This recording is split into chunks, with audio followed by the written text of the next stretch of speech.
AP CM Chandrababu అమరావతిలో పర్యటించారు.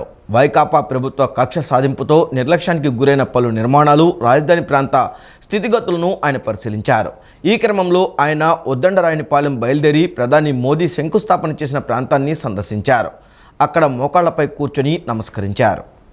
అమరావతి ప్రాంతంలో సీఎం చంద్రబాబు నాయుడు పర్యటించారు. ముఖ్యమంత్రిగా బాధ్యతలు స్వీకరించాక తొలి పర్యటనలో పోలవరాన్ని సందర్శించిన ఆయన రెండో పర్యటనలో అమరావతిని పరిశీలించారు. ఈ పర్యటనలో పలు నిర్మాణాలు, రాజధాని ప్రాంత స్థితిగతుల్ని చంద్రబాబు తెలుసుకున్నారు. ఉదయం 11 గంటలకు ఉండవల్లి నివాసం నుంచి బయలుదేరిన చంద్రబాబు తొలుత ప్రజావేదిక శిథిలాల్ని పరిశీలించారు. అనంతరం ఉద్దండరాయునిపాలెంలో ప్రధాని మోదీ శంకుస్థాపన చేసిన ప్రాంతాన్ని సందర్శించారు. అక్కడి నుంచి సీడ్ యాక్సెస్ రోడ్, అసంపూర్తిగా మిగిలిన అఖిల భారత సర్వీసు అధికారులు, మంత్రులు, న్యాయమూర్తుల గృహ సముదాయాన్ని పరిశీలించారు. ఐకానిక్ నిర్మాణాల కోసం గత తెలుగుదేశం పార్టీ ప్రభుత్వ హయాంలో పనులు మొదలుపెట్టిన ప్రాంతాలకు వెళ్లారు. ఉద్దండరాయునిపాలెం బయలుదేరి ప్రధాని మోదీ శంకుస్థాపన చేసిన ప్రాంతాన్ని సందర్శించారు. అక్కడ మోకాళ్లపై కూర్చుని నమస్కరించారు. ఉప ముఖ్యమంత్రి పవన్ కళ్యాణ్ మొదటి సమీక్షలోనే అధికారులపై ప్రశ్నల వర్షం కురిపించారు. పంచాయతీరాజ్, గ్రామీణాభివృద్ధి, అటవీ, పర్యావరణ శాఖలకు సంబంధించి 10 గంటల పాటు సుదీర్ఘంగా సమీక్షించారు. పంచాయతీలకు కేంద్రం ఇచ్చిన నిధులు మళ్లించారా అని ఆరా తీశారు. ఇవాళ గ్రామీణ, తాగునీటి సరఫరా, పంచాయతీరాజ్, ఇంజనీరింగ్ విభాగాలపై పవన్ సమీక్షించారు. విజయవాడ క్యాంపు కార్యాలయంలో బాధితుల స్వీకరణ అనంతరం పంచాయతీరాజ్, గ్రామీణాభివృద్ధి శాఖలపై ఉప ముఖ్యమంత్రి పవన్ కళ్యాణ్ సమీక్ష నిర్వహించారు. పంచాయతీలకు కేంద్రం ఇచ్చిన నిధులు ఎందుకు మళ్లించారు? సచివాలయాల పంచాయతీల్లో భాగం కాదా? ఉపాధి వేతనాల చెల్లింపుల్లో జాప్యానికి కారణమేంటి అంటూ సూటిగా ప్రశ్నించారు. ఉపాధి హామీ పనుల్లో దుర్వినియోగమైన నిధుల రికవరీలో ఎందుకు వెనుకబడ్డారు? ఉపాధి కూలీలకు వేతనాల్లో చెల్లింపులో జాప్యానికి కారణం ఎవరని నిలదీశారు. పవన్ నుంచి ఎదురైన ప్రశ్నలతో ఉక్కిరిబిక్కిరైన అధికారులు సరిగా సమాధానాలు చెప్పలేక నీళ్లు నమిలారు. ఈ సమయంలో మళ్లీ కలగజేసుకున్న పవన్ తాను లేవనెత్తిన అంశాలపై మరోసారి సమగ్రంగా చర్చిద్దామని సంసిద్ధులై ఉండాలని సూచించారు. వివిధ అంశాలపై అధికారులు పవర్ పాయింట్ ప్రజెంటేషన్ ఇవ్వగా పవన్ తనకున్న అనుమానాలను ప్రస్తావించారు. పంచాయతీరాజ్, గ్రామీణాభివృద్ధి శాఖ ప్రత్యేక ప్రధాన కార్యదర్శి శశిభూషణ్ కుమార్, కమిషనర్ కన్నబాబు వాటిని నివృత్తి చేసే ప్రయత్నం చేశారు. రాష్ట్రంలో పంచాయతీలకు సమాంతరంగా గ్రామ సచివాలయాల ఏర్పాటు అవసరం ఎందుకొచ్చిందని, సర్పంచులకు వాటిపై పర్యవేక్షణ, నియంత్రణ లేకపోతే ఎలాగని పవన్ ప్రశ్నించారు. గ్రామ సచివాలయాల్లో సర్పంచులకు కూర్చోడానికి కుర్చీలు లేవా అని నిలదీశారు. కేంద్రం ఇచ్చిన ఆర్థిక సంఘం నిధులు పంచాయతీలకు నేరుగా ఇవ్వకపోవడానికి కారణం ఏంటని అడిగారు. పంచాయతీలకు నిధులు, విధులు, అధికారాల విషయంలో కేరళలో అమలు చేస్తున్న అత్యుత్తమ విధానాలు ఆదర్శంగా ఉన్నాయని, ఏపీలోనూ అమలు చేసే విషయాన్ని పరిశీలించాలని అన్నారు. సమగ్రంగా చర్చించి ఆ మేరకు ప్రణాళిక సిద్ధం చేయాలని పవన్ నిర్దేశించారు. రాష్ట్రంలో పోలవరం సహా ఇతర ఎత్తిపోతల పథకాలను, ముఖ్యమైన నీటిపారుదల ప్రాజెక్టులు అన్నిటినీ ప్రాధాన్యత ప్రకారం సకాలంలో పూర్తి చేసేందుకు అన్ని విధాలా చర్యలు తీసుకుంటామని జలవనరుల శాఖ మంత్రి నిమ్మల రామానాయుడు స్పష్టం చేశారు. సచివాలయంలోని 4వ బ్లాక్ మొదటి అంతస్తులో మంత్రిగా ఆయన బాధ్యతలు స్వీకరించారు. పోలవరం ప్రాజెక్టులో గత ప్రభుత్వం చేసిన అవినీతిపై త్వరలో శ్వేతపత్రం విడుదల చేస్తామని తెలిపారు. ఆంధ్రప్రదేశ్ రాష్ట్ర జలవనరుల శాఖ మంత్రిగా నిమ్మల రామానాయుడు రాష్ట్ర సచివాలయం 4వ భవనంలో వేద పండితుల ఆశీర్వచనాల మధ్య బాధ్యతలు స్వీకరించారు. ఈ సందర్భంగా మంత్రి మాట్లాడుతూ గత ప్రభుత్వం 5 ఏళ్ల కాలంలో నీటిపారుదల వ్యవస్థను పూర్తిగా నిర్వీర్యం చేస్తుందని తెలిపారు. ముఖ్యంగా పోలవరం ప్రాజెక్టును 10 ఏళ్లకు వెనక్కి నెట్టిందని ఆరోపించారు. కాలువలు, డ్రైన్లలో చూడు తొలగింపు, డిసిల్టేషన్ పనులకు సంబంధించిన దస్త్రంపై తొలి సంతకం చేశారు. స్వయంగా చంద్రబాబు నాయుడు బాధ్యతలు స్వీకరించిన తర్వాత తొలి క్షేత్రస్థాయి పర్యటనగా పోలవరం సందర్శించాలంటే పోలవరం ప్రాజెక్టుకు ఎంతటి ప్రాధాన్యతను ఇస్తున్నారో తెలుస్తోందని పేర్కొన్నారు. పోలవరం ప్రాజెక్టులో గత ప్రభుత్వం చేసిన అవినీతిపై త్వరలో శ్వేతపత్రం విడుదల చేస్తామని తెలిపారు. రాష్ట్రంలోని రైతాంగానికి తక్షణ ఉపశమనం కలిగించేందుకు వీలుగా వివిధ పంటిఘాట్లు, పటిష్టీకరణ, షట్టర్లు, గేట్లు వంటి వాటి మరమ్మతుల నిర్వహణకు అధికారులకు ఆదేశాలిచ్చామని మంత్రి రామానాయుడు చెప్పారు. రాష్ట్రంలో పోలవరం సహా ఇతర ఎత్తిపోతల పథకాలను, ముఖ్యమైన నీటిపారుదల ప్రాజెక్టులు అన్నింటినీ ప్రాధాన్యత ప్రకారం సకాలంలో పూర్తి చేసేందుకు అన్ని విధాల చర్యలు తీసుకుంటామని తెలియజేశారు. ఏదైతే నేను మొట్టమొదటి సంతకంగా ఏదైతే ఇమ్మీడియట్లీ రైతాంగానికి, ప్రజలకి మేలు చేకూర్చేటువంటి విధంగా ఏ విధంగా మనం వాళ్ళకి సాయం చేయగలనే ఆలోచనలో భాగంగా మరి ఏదైతే గత 5 సంవత్సరాల జగన్మోహన్ రెడ్డి పాలనలో కనీసం తూడుకి గురబడక కూడా మందు కొట్టలేనిటువంటి స్థితిలో చిన్నపాటి వర్షానికి కూడా వేలాది ఎకరాలు ఏదైతే పంట ముంపుకు గురవుతూ ఉందో, ఈరోజు జూన్ 20వ తేదీ వచ్చినా కూడా ఇప్పటికీ కూడా జగన్మోహన్ రెడ్డి గత ప్రభుత్వం కనీసం మరి ఎస్టిమేషన్ వేయడం కానీ, టెండర్లు పిలవడం కానీ, వర్క్ ఆర్డర్లు కూడా అంటే సీజన్ దాటిపోయినా కూడా వ్యవసాయం పట్ల, రైతాంగం పట్ల ఎంత నిర్లక్ష్యంగా వ్యవహరించి ఈ ఖరీఫ్ సీజన్ కూడా పంట ముంచేసేటువంటి విధంగా గత ప్రభుత్వం ఏదైతే పనిచేసిందో దాన్ని ఇమ్మీడియట్లీ అయినా కొంత మేర కరెక్ట్ చేయాలనే ఉద్దేశంతో ఇమ్మీడియట్లీ ఏదైతే ఆ డ్రైన్స్లో కానీ, కెనాల్స్లో కానీ ఎక్కడైతే ఆ యొక్క గురబుడెక్క, తూడు ఇటువంటి బీడ్ అంతా కూడా ఇమ్మీడియట్లీ క్లియర్ చేయమని చెప్పేసి ఒక ఇన్స్ట్రక్షను. గుజరాత్ తరహాలో ఆంధ్రప్రదేశ్ రాష్ట్రాన్ని కూడా పారిశ్రామిక అభివృద్ధి పరిచేందుకు కృషి చేస్తామని రాష్ట్ర పరిశ్రమలు, వాణిజ్యం, ఆహార శుద్ధి శాఖ మంత్రి టీజీ భరత్ పేర్కొన్నారు. సచివాలయంలో మంత్రిగా ఆయన బాధ్యతలు స్వీకరించారు. 2014-19 మరియు 2019-24 మధ్యకాలంలో జరిగిన ఎంఓయూలన్నీ రియలైజ్ అయ్యే విధంగా మరిన్ని పరిశ్రమలు స్థాపించే విధంగా చర్యలు చేపడతామన్నారు.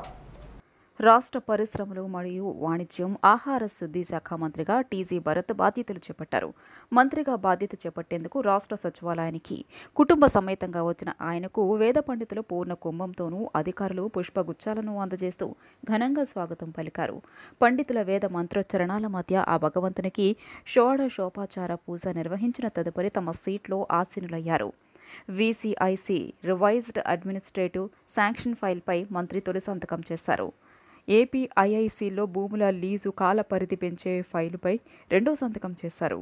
ఈ సందర్భంగా ఆయన మాట్లాడుతూ గుజరాత్ తరహాలో ఆంధ్రప్రదేశ్ రాష్ట్రాన్ని కూడా పారిశ్రామిక అభివృద్ధి పరిచేందుకు కృషి చేస్తామని, గుజరాత్లో ఉన్న గిఫ్ట్ సిటీ తరహాలో ఆంధ్రప్రదేశ్లో కూడా గిఫ్ట్ సిటీని ఏర్పాటు చేసేందుకు కృషి చేస్తామన్నారు. రాష్ట్రానికి పారిశ్రామికవేత్తలను పెద్ద ఎత్తున ఆకర్షించేందుకు అనువైన వాతావరణాన్ని రాష్ట్రంలో కల్పిస్తామన్నారు. ఈజ్ ఆఫ్ డూయింగ్లో రాష్ట్రాన్ని అగ్రగామిగా నిలుపుతామన్నారు. పెండింగ్లో ఉన్న పారిశ్రామిక రాయితీలను వెంటనే విడుదల చేస్తామన్నారు. 2014 నుంచి 2019 మరియు 2019-24 మధ్య కాలంలో జరిగిన ఎంఓయూలన్నీ రియలైజ్ అయ్యే విధంగా మరియు పరిశ్రమలన్నీ స్థాపించే విధంగా చర్యలు చేపడతామన్నారు. కర్నూలులో హైకోర్టు బెంచ్ ఏర్పాటు చేస్తామన్నారు. రాష్ట్ర పరిశ్రమల శాఖ సెక్రటరీ మరియు ఎండీ యువరాజ్, అదనపు సెక్రటరీ మోహన్ రావు మరియు పరిశ్రమలు, వాణిజ్యం, ఆహార శుద్ధి శాఖకు చెందిన పలువురు అధికారులు, అనధికారులు ఈ కార్యక్రమంలో పాల్గొన్నారు.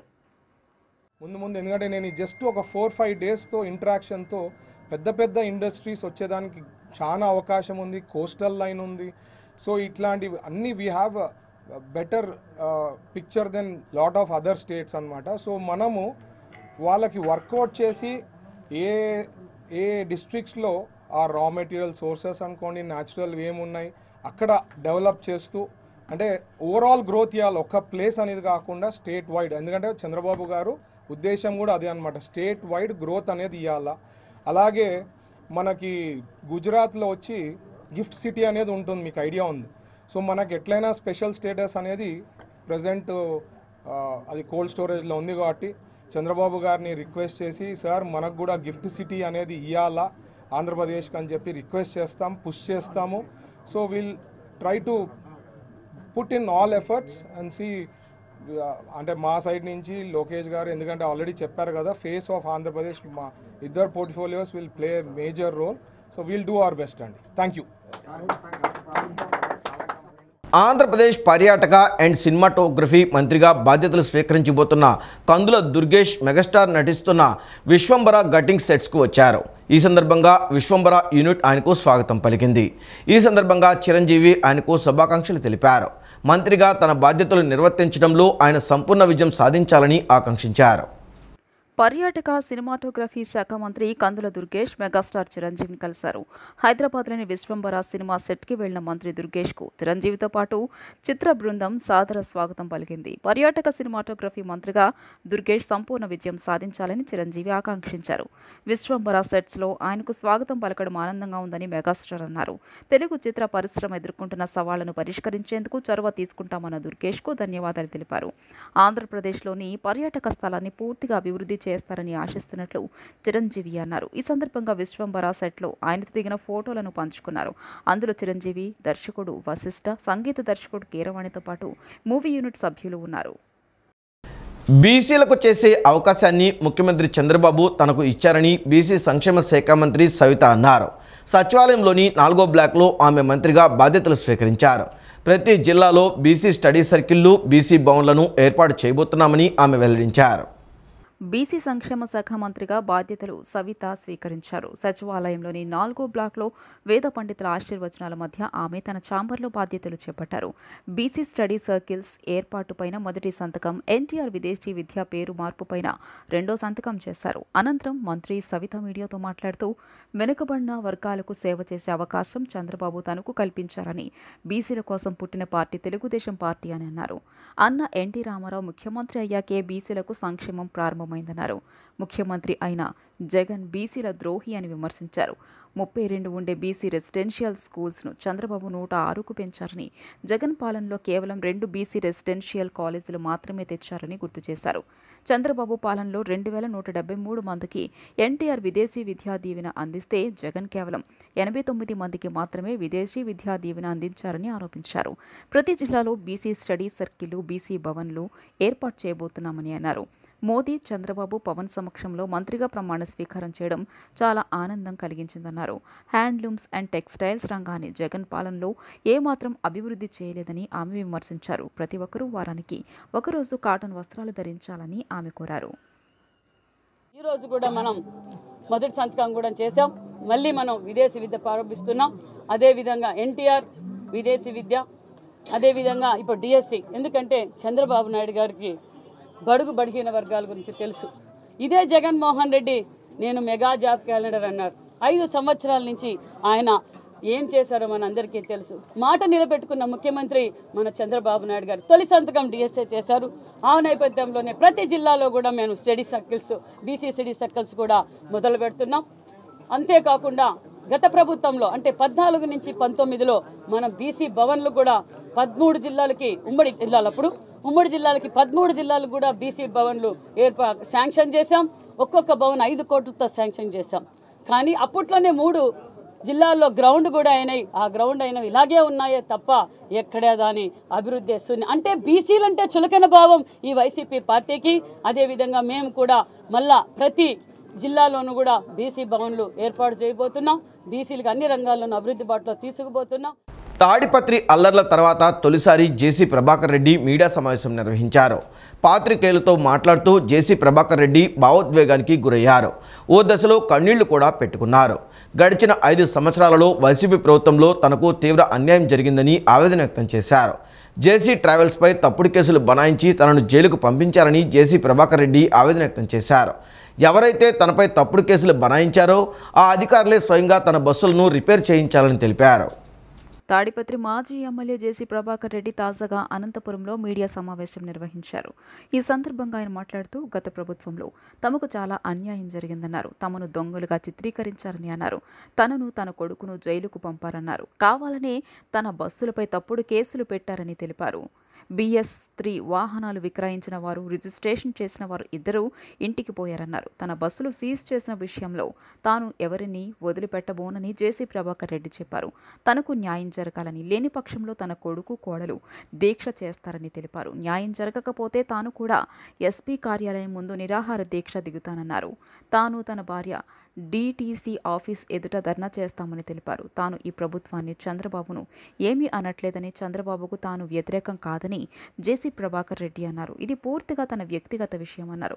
ఒకవేళ తన వల్ల ప్రభుత్వానికి చెడ్డ పేరు వస్తుందనుకుంటే పార్టీకి రాజీనామా చేస్తానని తెలిపారు. తనకు అన్యాయం జరిగిందని, దీనిపై విచారణ జరిపి బాధ్యులపై తగిన చర్యలు తీసుకోవాలన్నారు. ఫ్యామిలీ గురించి సంబంధించినది నాకు చాలా అన్యాయం జరిగింది పోయిన గవర్నమెంట్లో. అన్ని దానికన్నా బాధాకరం ఏమంటే మమ్మల్ని దొంగోలు చేసినారు. దొంగోలు చేసి నన్ను, నా భార్యను, నా కొడుకుని, నా కోడళ్ళని చేసి జైలుకు పంపించినారు. ఈడ DTC శివప్రసాద్ అందరూ బ్రేక్ ఇన్స్పెక్టర్లో మీ ఇళ్ళ కాడొచ్చి కూర్చుంటా ఉంది. గవర్నమెంట్ కోర్టు ఇచ్చింది నాకు కలెక్ట్ చేయమని. ఈరోజు నేను బస్సు కొనాలి 50 లక్షలు కావాలి.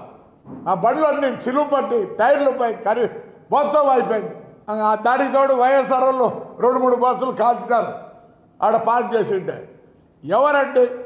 నేను నష్టపోయినా పర్వాలే.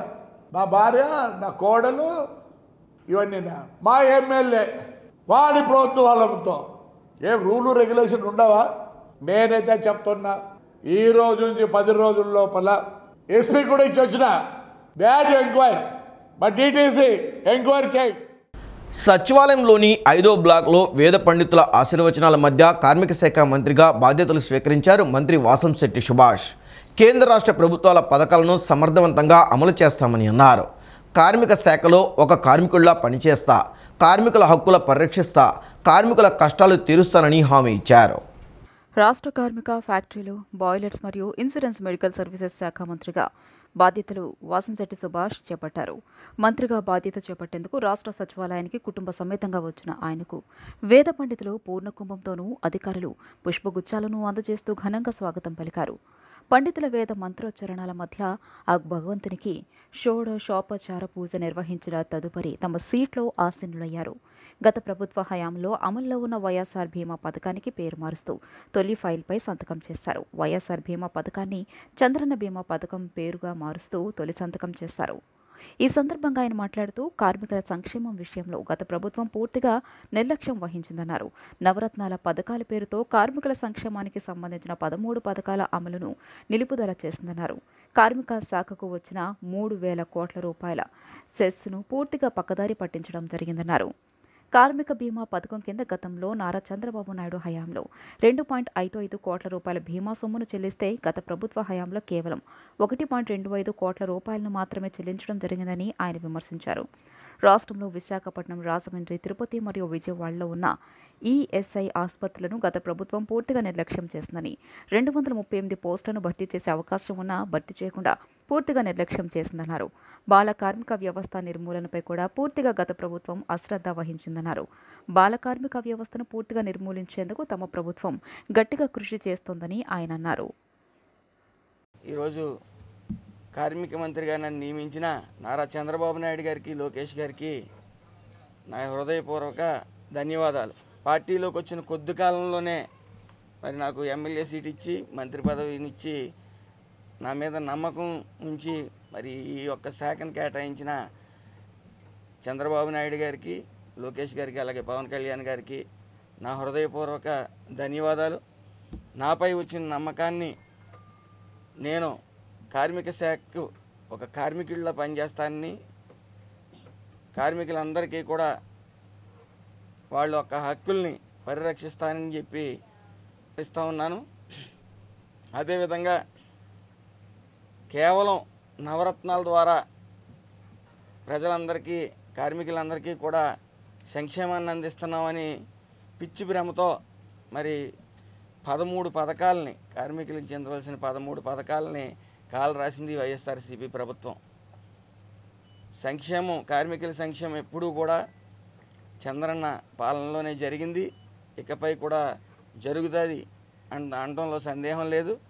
ఈ వైఎస్ఆర్సీపీ ప్రభుత్వం కార్మికులకు తీవ్ర అన్యాయం చేసింది. రాష్ట్ర అడ్వకేట్ జనరల్గా పదవి బాధ్యతలు చేపట్టిన ఏజీ దమ్మలపాటి శ్రీనివాస్కు ఎంపీ కేశినేని శివనాథ్ శుభాకాంక్షలు తెలిపారు. ఏజీగా రెండోసారి పదవి బాధ్యతలు స్వీకరించిన దమ్మలపాటి అనుభవం రాష్ట్రానికి అవసరమని వెల్లడించారు. 2019లో దమ్మలపాటిపై జగన్ ప్రభుత్వం క్రిమినల్ కేసులు పెట్టి ఇబ్బందులకు గురిచేశారని అన్నారు. రాష్ట్ర అడ్వకేట్ జనరల్గా పదవీ బాధ్యతలు చేపట్టిన ఏజీ దమ్మలపాటి శ్రీనివాస్కు ఎంపీ కేశినేని శివనాథ్ చిన్ని పుష్పగుచ్చం అందించి శుభాకాంక్షలు తెలియజేశారు. వైసీపీ అరాచక పాలనపై చేసిన న్యాయ పోరాటంలో దమ్మలపాటి కీలక పాత్ర పోషించారని అన్నారు. న్యాయశాస్త్రంపై మంచి పట్టు ఉన్న న్యాయవాది ఏజీ దమ్మలపాటి శ్రీనివాస్ అని ఏజీగా బాధ్యతలు స్వీకరించిన దమ్మలపాటి ఎన్టీఆర్ జిల్లా వాసి కావడం గర్వకారణంగా ఉందన్నారు. ఏజీగా రెండోసారి పదవీ బాధ్యతలు స్వీకరించిన దమ్మలపాటి అనుభవం రాష్ట్రానికి అవసరమని వెల్లడించారు. 2019లో దమ్మాలపాటిపై జగన్ ప్రభుత్వం క్రిమినల్ కేసులు పెట్టి ఇబ్బందులకు గురి చేశారని అన్నారు. మాజీ ముఖ్యమంత్రి జగన్ బాధితుల్లో ఏజీ దమ్మాలపాటి కూడా ఒకరని వ్యాఖ్యానించారు. గత ప్రభుత్వం రాజధాని ప్రాంతంలో అక్రమ భూములు ఉన్నాయని, అక్రమ కేసులతో వేధించిందని, దమ్మాలపాటిపై నమోదైన అక్రమ కేసులను ఆయనే వాదించుకుని ఆ కేసుల నుంచి బయటపడ్డారని అన్నారు. భవిష్యత్తులో మరెన్నో ఉన్నత పదవులు అలంకరించాలని ఆకాంక్షించారు. ఈ వార్తలు ఇంతటితో సమాప్తం. నమస్కారం.